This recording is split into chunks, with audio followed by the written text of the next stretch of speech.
Magandang umaga po sa inyong lahat.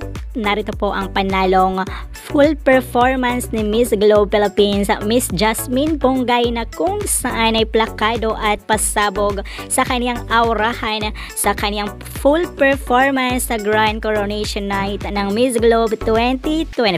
Na talaga namang hindi tayo binigo ng ating kandidata na si Miss Globe Philippines Jasmine Bongay sa kaniyang performance sa Coronation Night ng Miss Globe 2024. Kaya patuloy po natin suportahan para sa pangatlong corona ng bansang Pilipinas ang Miss Globe 2024. At patuloy din po tayong nakatutok sa channel na ito para sa iba pang impormasyon. Maraming salamat po.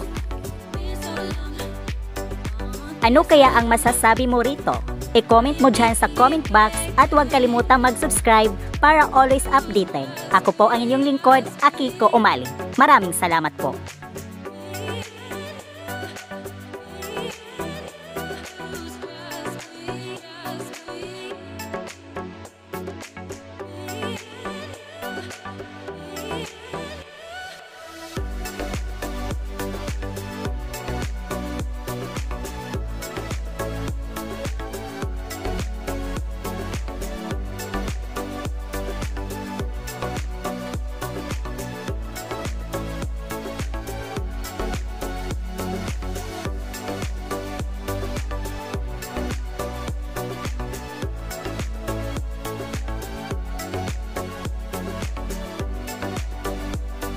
Kung bago ka lang sa aking channel, huwag kalimutang mag-subscribe and click the bell para always updated sa bagong kaganapan.